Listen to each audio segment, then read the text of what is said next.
ଆଚ୍ଛା ପିଲାମାନେ ଏବେ ସମସ୍ତେ ଘରକୁ ପଳେଇବ ନା, ଘରକୁ ପଳେଇବ, ଛୁଟି ହେଇଗଲା ହେଲା। ଘରକୁ ଯିବା ପୂର୍ବରୁ ଆମେ ଗୋଟେ ଭଲ କାମରେ ଶିଖିବା ହେଲା। ଶିଖିବା ନା ନା ଆମେ ପଳେଇବା ଘରକୁ? ଶିଖିବା। କାହିଁ କାର ଇଣ୍ଟରେଷ୍ଟ ଅଛି ଲେଟ୍ ଆସ ଇଚ୍ଛା ନାହିଁ ହଉ ତ ଆସନ୍ତୁ ହେଲା। ତାହେଲେ ପିଲାମାନେ ପଚାରୁଛି ତମେ କହିବ ହେଲା। ଆମର ପ୍ରଥମ ଗୁରୁ କି?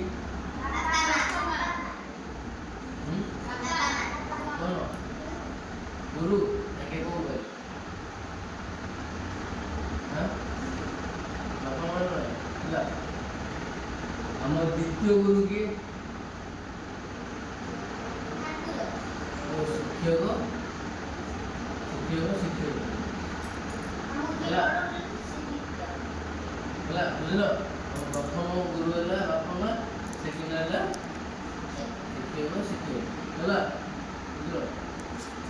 ଗୁରୁଜୀ ଗୁରୁମା ଆମକୁ କ'ଣ ପାଠ ପଢ଼ାଉଛନ୍ତି ନା ପାଠ ପଢ଼ଉନାହାନ୍ତି? ପାଠ ପଢ଼ଉଛନ୍ତି ହେଲା। ତାକେ ଭଲ ଭଲ ବି କହୁଛନ୍ତି ଭଲ କାମ କର, ଏମିତି କର, ଏମିତି କର, ଭଲ କାମ କରୁଛନ୍ତି ନା ହେଲା।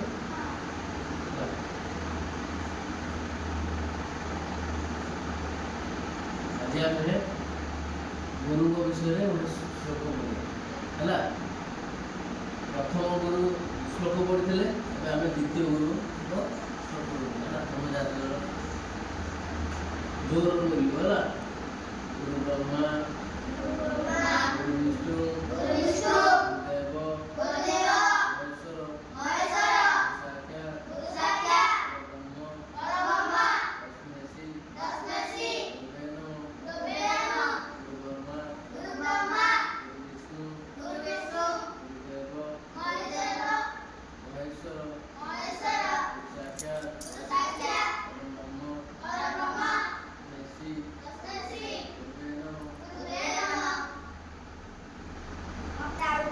ମଣ୍ଡଲା ମନ୍ତ୍ର ମଣ୍ଡଲା ନା ମଣ୍ଡଲା ହେଲା। ଆଚ୍ଛା ଶୁଣ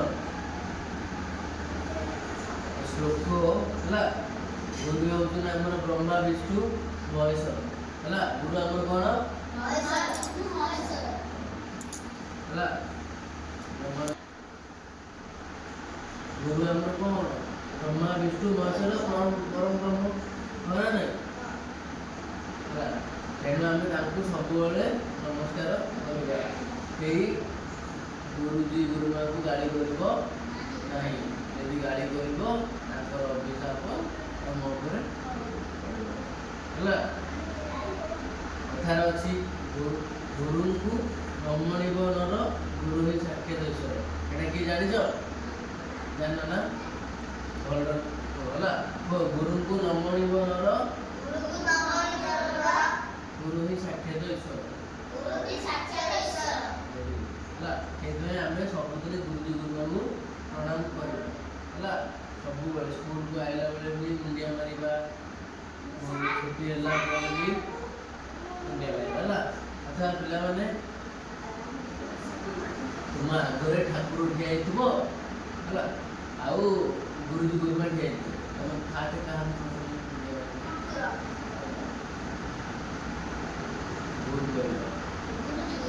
ହେଲା।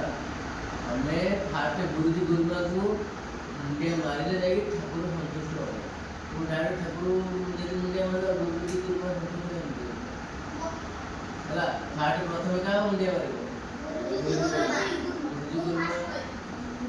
ଆମେ ଠାକୁରକୁ କେମିତି ଦେଖିଲ? ଗୁରୁଜୀ ଗୁରୁମା ଦ୍ୱାରା ଦେଖିଲ ନା ନା ତମେ ଡାଇରେକ୍ଟ ଦେଖିକି ମୁଣ୍ଡିଆ ମାରିଦେଲ? ଗୁରୁଜୀ ଗୁରୁମା ଦେଖିଲ, ତାପରେ ଠାକୁରକୁ ଦେଖିଲ ହେଲା।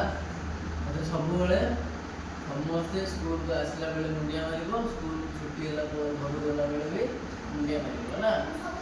ସବୁ ଜାଣିଲ ନା? ଆମେ କ'ଣ ଶିଖିଲେ?